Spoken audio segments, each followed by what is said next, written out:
Hey everybody, it's been a little while, and I wanted to hop on really quick to share a few things. First off, as some of you know, I'm working on a book. I've just finished kind of one of the big first drafts and started sharing with readers. A big thank you to all my readers because I know books can be rough. Um, but I think as I've gone into the editing process on the book, I've realized that um, a lot of the ideas and things I want to share, I've been kind of holding back because I felt like they needed to have all the context around them for people to receive them. And we'll see whether or not that's true. But I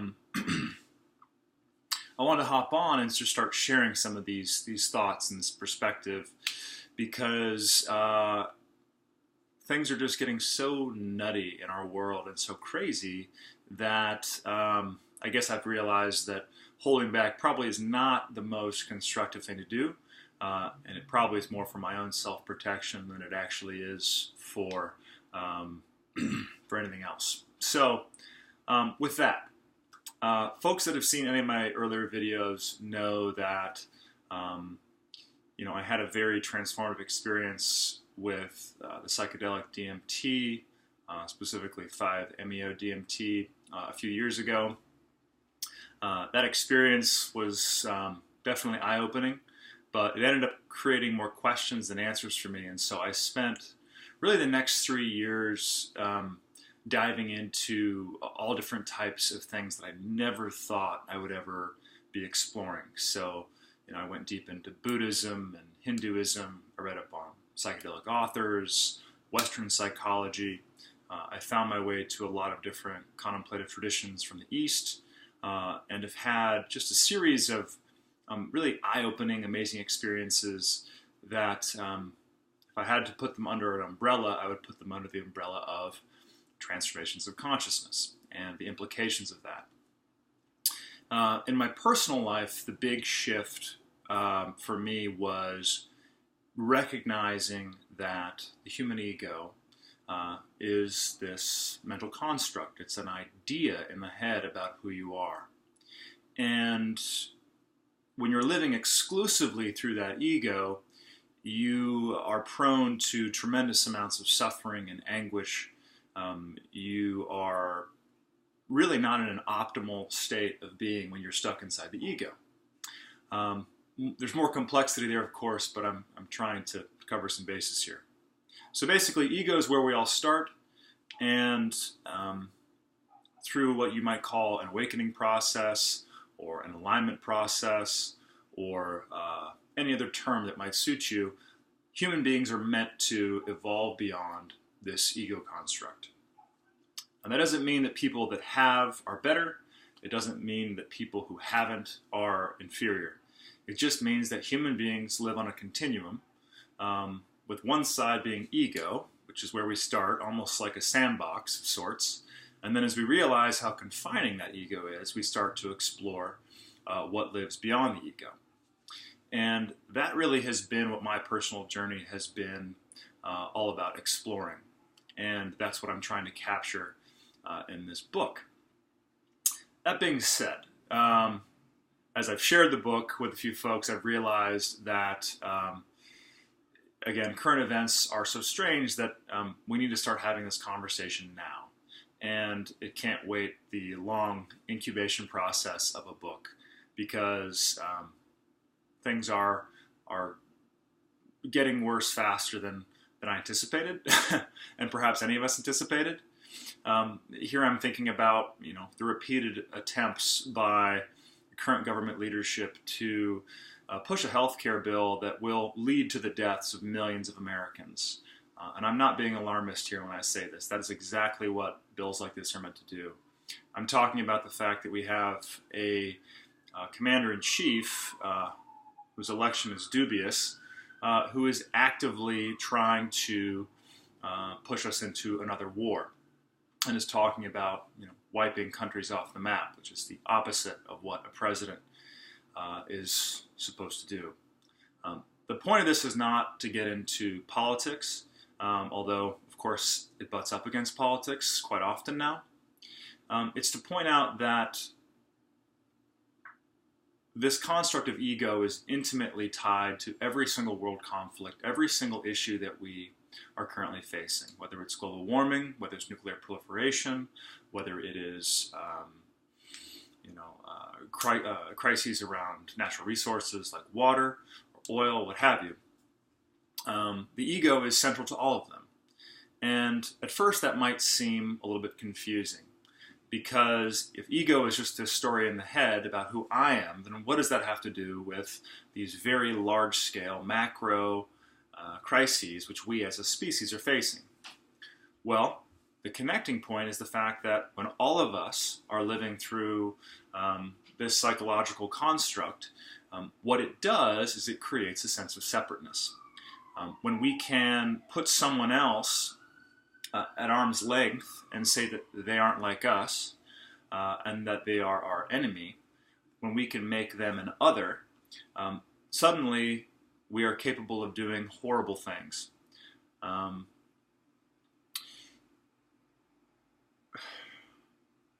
Yeah, this stuff is hard to communicate, so thanks for bearing with me. As one moves along this process of seeing beyond the illusion of ego and stepping into a new relationship with your waking experience, what you realize is that there really is no separation between self and other.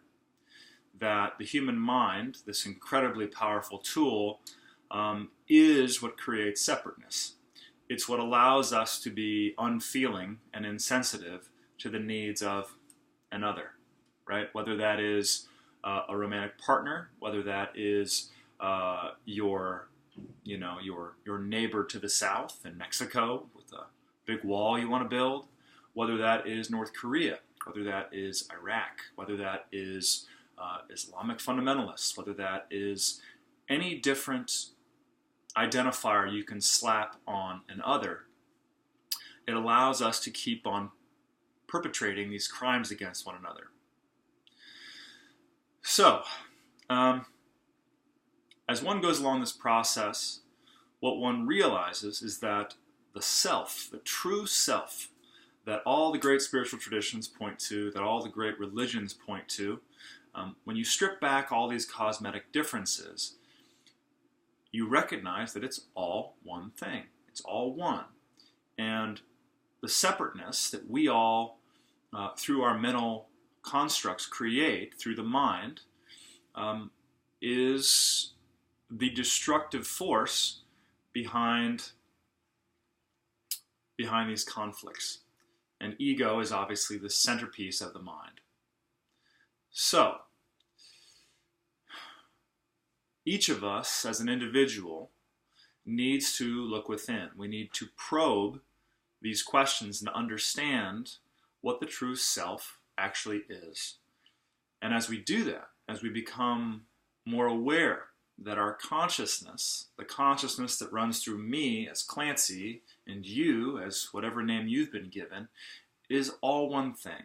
It's all one energy, it's all one world, one life, manifesting in all these dynamic forms.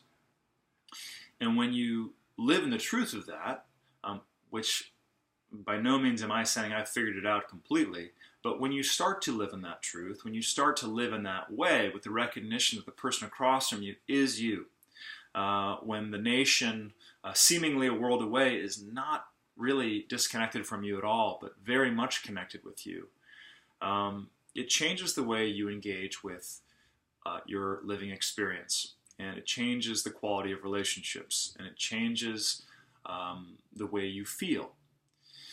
So,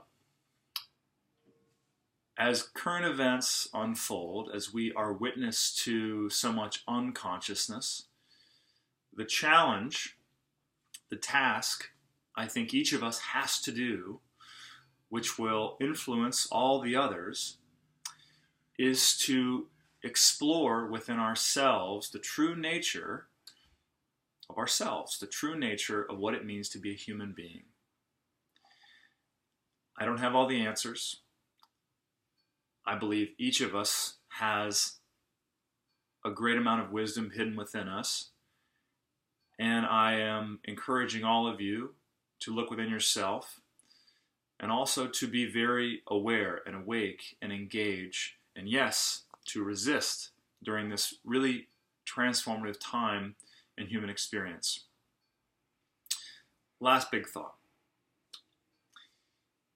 Evolution is what we're here to do. We're here to evolve. We're here to spot the unconsciousness within ourselves, which is to say, to spot the unconsciousness within our entire reality and to shine a light on it and to seek to grow beyond it.